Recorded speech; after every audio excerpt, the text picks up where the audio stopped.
Hello, my name is Daniel. Thank you for being here with me today. If you enjoy real, heartbreaking cheating stories from Reddit, don't forget to subscribe to the channel, hit the like button, and leave a comment to share your thoughts. It really means a lot to me. This is a story that weighed heavy on my chest from the moment I first read it. It's not only about betrayal but also about the painful kind of loneliness that comes when your own family turns its back on you in the moment you need them most. The story comes from a young woman named Clara, who is now 26 years old and living in a quiet town outside of Portland, Oregon. When Clara was just 22, during her final year of college, she discovered she was pregnant. To most people, this would have been a complicated but manageable chapter of life. Yet for Clara, it was the beginning of heartbreak. Her family was deeply religious, and when they found out about her pregnancy, they disowned her almost instantly. There were no long conversations, no attempt to understand, no tears of compassion, just a closed door and silence. Clara was left alone, carrying the weight of judgment and shame placed upon her by the very people who were supposed to protect her. The only reason Clara managed to finish her degree was because of her boyfriend, Ethan, who was 24 at the time, and his family. They gave her not only a place to stay but also endless encouragement. Ethan's mother treated Clara like her own daughter, bringing her meals when she couldn't get out of bed, holding her hand when the stress felt unbearable. Ethan himself was her anchor. He drove her to doctor's appointments, stayed up with her during anxious nights, and kept reminding her that even if her blood family had abandoned her, she was not alone. But then tragedy struck. Clara suffered a miscarriage. The loss crushed her, shattering what little hope she had managed to hold on to. She described it as a silence that lingered in her chest every morning when she woke up, like a ghost of the life that never got to begin. Ethan grieved too, but he never wavered in his devotion.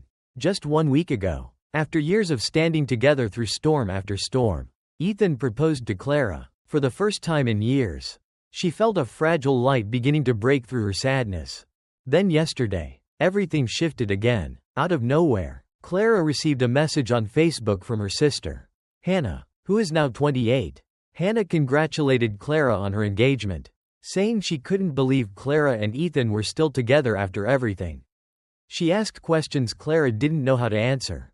She wanted to know about Clara's baby, whether it was a boy or a girl, and she even asked for pictures so she could see her niece or nephew.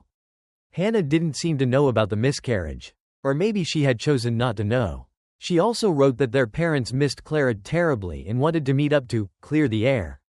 Hannah even admitted something that cut deeper than Clara expected. Years earlier, when Clara confided in her about being pregnant, Hannah was the one who told their parents, despite Clara's plea for secrecy. Now, after all the silence and all the years apart, Hannah ended her message with an apology for betraying her trust.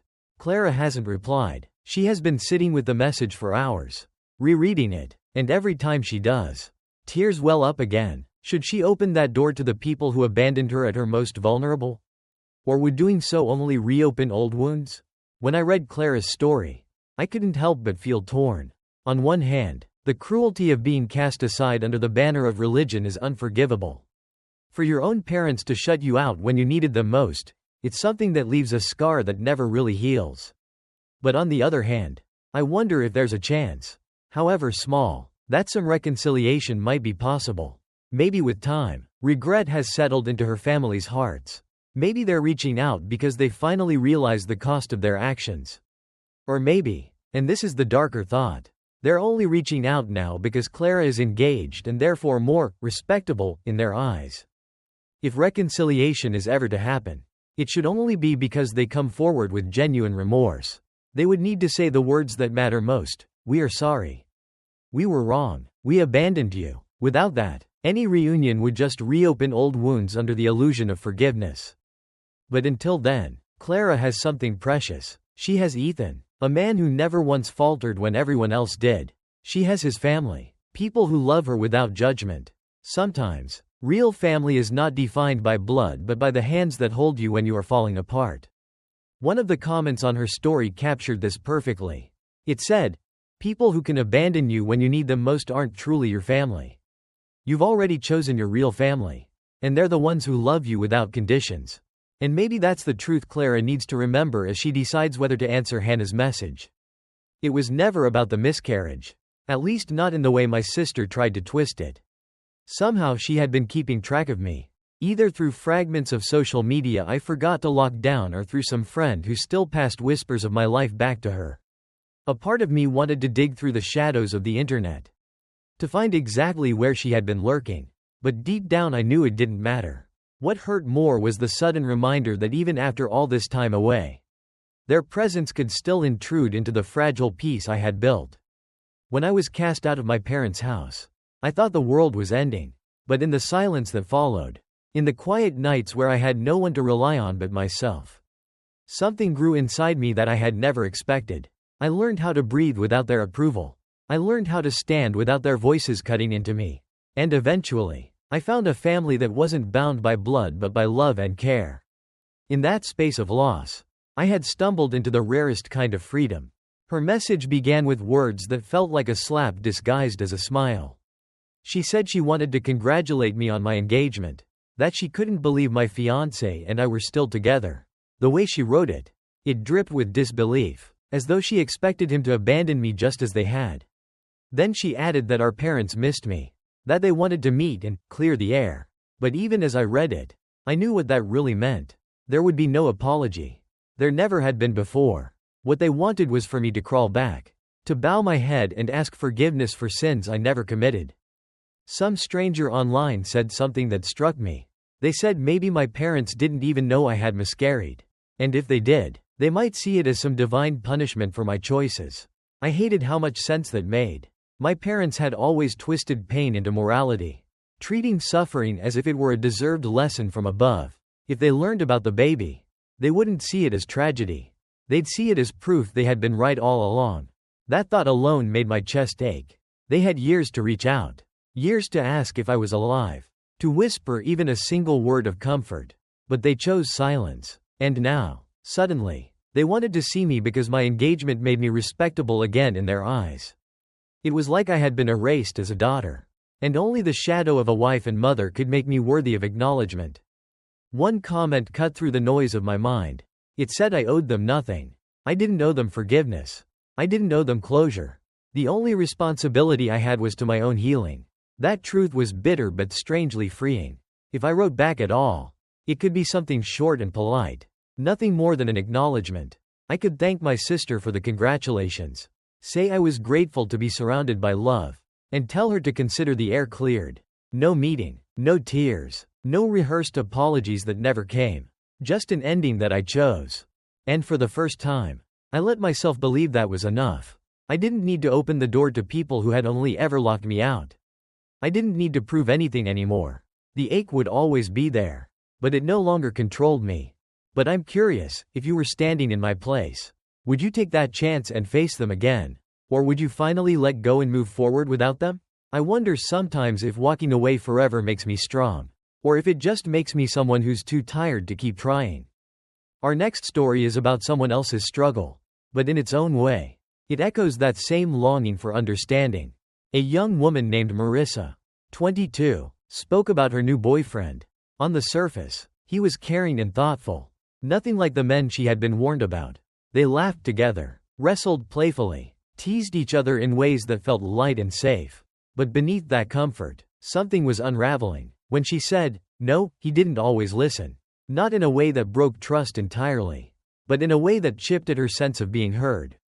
She tried to explain that she had mild autism, that her sensory limits weren't about rejection but about survival. Sometimes the closeness felt like drowning. Sometimes his persistence turned her body into stone. The day he ignored her pleas and she slipped into dissociation for an hour. She described it as if her soul had left the room and refused to return.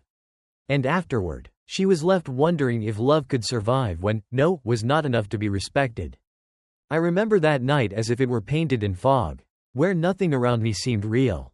The world looked fake, as if I were trapped in some cold video game. My skin no longer belonged to me, and every touch felt like it was happening in a place I couldn't reach. I grew dizzy and lightheaded, my body refusing to ground itself. Anxiety gripped me so tightly that I couldn't breathe right, and I hated myself for being so weak. Nathan kept talking, his voice calm, steady, insisting he was just there for me. He never forced his hands on me then. And for that, I was grateful. Still, the truth lingered in my chest like a stone. I couldn't tell him that he had caused the very thing he was now trying to soothe. I wished more than anything that I wasn't like this. I wished I didn't freeze, didn't lose words, didn't vanish into myself when things became too much. He thought his affection was harmless, but he didn't understand how it consumed me. I tried to explain dissociation to myself, how it was like stepping out of my body, floating above a life that didn't feel like mine. The explanation sounded almost too neat, too tidy, compared to the raw panic that lived inside me. Yet, for the first time, I realized that describing it as feeling like a broken game world was the closest I could get to making someone else understand. Later that night, while scrolling through posts and advice columns, I read words from strangers that cut straight into my heart. One voice said plainly that just because someone can be kind doesn't mean they are innocent. Niceness doesn't erase the harm, and excuses shouldn't be built from gentle words. The commenter told me clearly, if Nathan couldn't respect me the first time I said no, then his apologies were worthless. My body, my rules, if he broke them, I needed to leave. It was a blunt truth, one I wasn't ready to face, but it echoed in me like a bell I couldn't unhear. Others suggested something different, something practical. They talked about safe words, about setting clear boundaries that could never be mistaken for playfulness. One person said it would build trust, that it would make me feel secure enough to let my guard down. It sounded simple, almost too simple, but it gave me a small thread of hope. If Nathan truly cared about me, surely he would agree. If he refused, that refusal would speak louder than anything else. I finally gathered the courage to bring it up. We sat together one evening, and I spoke as plainly as I could. I told him I needed him to understand when I said no, that he had to stop immediately, without question, without hesitation. I explained that when I pulled away, I wasn't joking or playing. I was serious. He listened, eyes lowered, nodding quietly. He seemed to understand, even apologized, saying he hadn't realized how deeply it hurt me.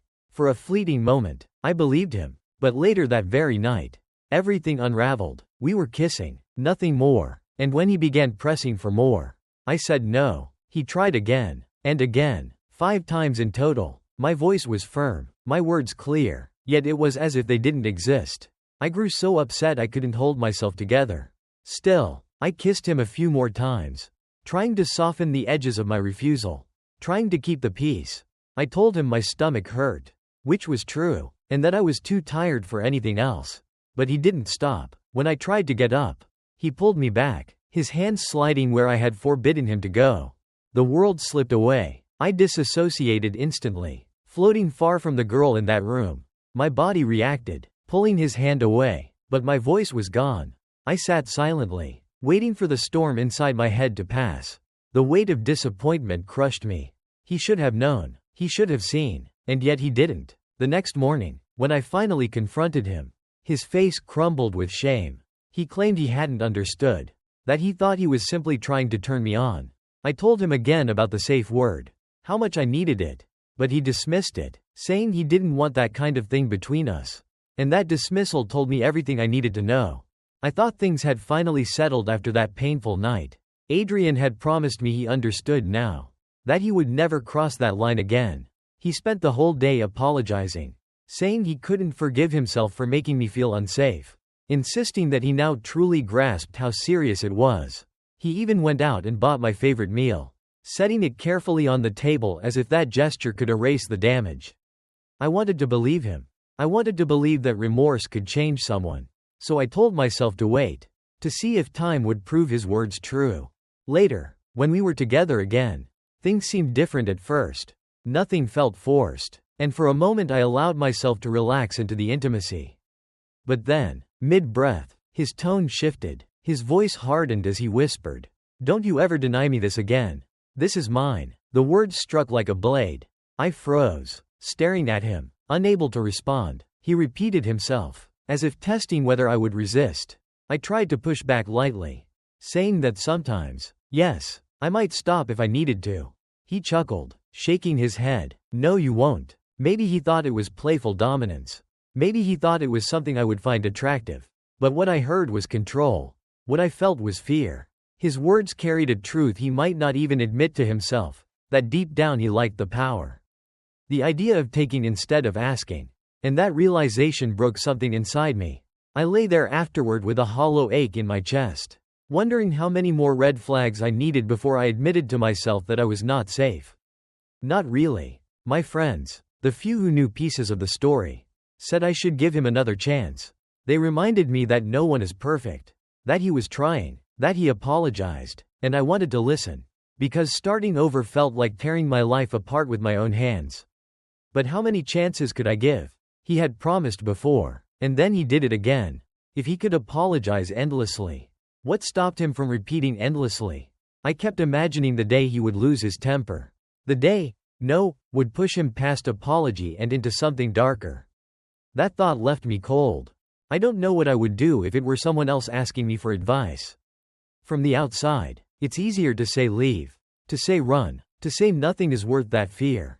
But inside the storm, all the answers blur together. Do you demand therapy? Do you wait and hope?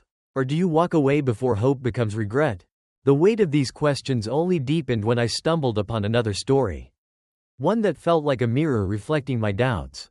There was a man named Samuel, 36 years old, living in a quiet town outside of Raleigh, North Carolina. He had been with his wife, Claire, 35, since they were teenagers. They married in their mid-20s. And by 30 they had twin daughters who filled their home with laughter and chaos.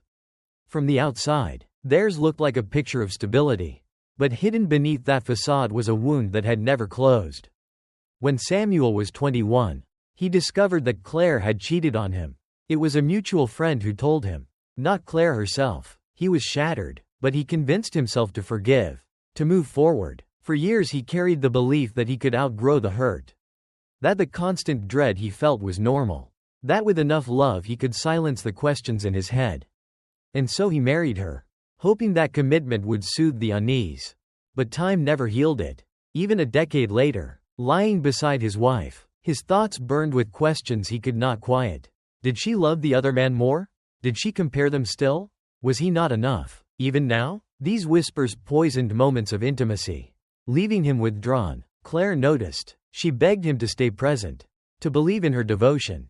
She wept when he confessed his doubts, promising him again and again that he was the only one she could ever love. He wanted to believe her. For the sake of his daughters. He wanted to believe they deserved a whole family, a safe home, but the resentment in him would not fade. And Claire felt it every time he pulled away. Samuel found himself trapped between the life he had built and the haunting memory of betrayal that refused to let go. He admitted, finally, that he did not know what to do. He was lost, confused, torn between saving his family and saving himself. And perhaps that was the cruelest truth of all, that sometimes love is not enough to erase the past. Sometimes the ghosts of what was done linger forever, shaping the future no matter how much you try to outrun them. Samuel sat in the dim light of his living room, the silence pressing down heavier than words ever could. 14 years had passed since Claire's betrayal, but the wound inside him was as raw as if it had happened yesterday. He had built a life with her, raised 2 daughters, shared countless mornings and nights. Yet still the ghost of that night haunted every glance, every touch, every argument left unresolved. He told himself for years that forgiveness would come with time. But it hadn't. The bitterness had only taken root, wrapping around his chest until he could barely breathe. He caught himself resenting her laughter, resenting her apologies, resenting even the way she begged him to believe in her. Claire claimed she loved him beyond measure. But Samuel could not silence the questions. Was he ever enough? Or was she still longing for the man who had taken what should have only been his? Friends and strangers alike offered the same advice: therapy, counseling, some structured way to confront the unhealed wound. But Samuel doubted whether even 1,000 therapy sessions could erase the image burned into his mind. He loved Claire, but love felt so small beside the mountain of distrust that had grown between them. He imagined his daughters someday asking why their parents could not stay together. And he had no clear answer except that he had been unable to let go. That night, when Claire reached for him in bed, Samuel pulled away again. He saw her tears in the dim glow of the bedside lamp. And something inside him cracked. He realized the truth he had been avoiding, by holding on to the past. He was destroying their present. His silence was its own kind of cruelty. Slow and suffocating. And yet, He could not force his heart to heal simply because it was the right thing to do. The marriage that had survived children, sickness, and years of routine now teetered on the edge of collapse. Not from new betrayal, but from an old scar left untended. Samuel finally understood that the choice was no longer about whether Claire loved him or whether she would ever stray again. The choice was about himself, about whether he could live with the shadow that had never left. As he lay awake beside her, he knew the time had come to either face that shadow fully or walk away before it consumed them both. Samuel and Claire's story mirrors the struggles many people face in relationships marked by betrayal, control, or deep emotional wounds. In today's world, it's common to believe time alone will heal pain. But unspoken trauma festers, whether it's infidelity, crossed boundaries, or repeated disregard for consent. Unresolved hurt grows into resentment, mistrust, and emotional distance. If you find yourself replaying the past, feeling unsafe, or doubting your worth in a relationship, it's a sign that healing requires more than patience. The first step is recognizing that your feelings are valid. Pain does not vanish just because years pass.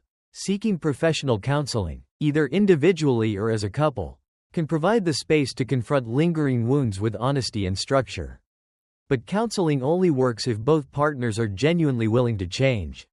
If one dismisses your hurt, refuses accountability, or continues to cross boundaries, that is a warning sign that the relationship may be unsafe or unsustainable. It's also important to set and enforce boundaries, whether it's saying no to unwanted intimacy or drawing limits around disrespectful behavior.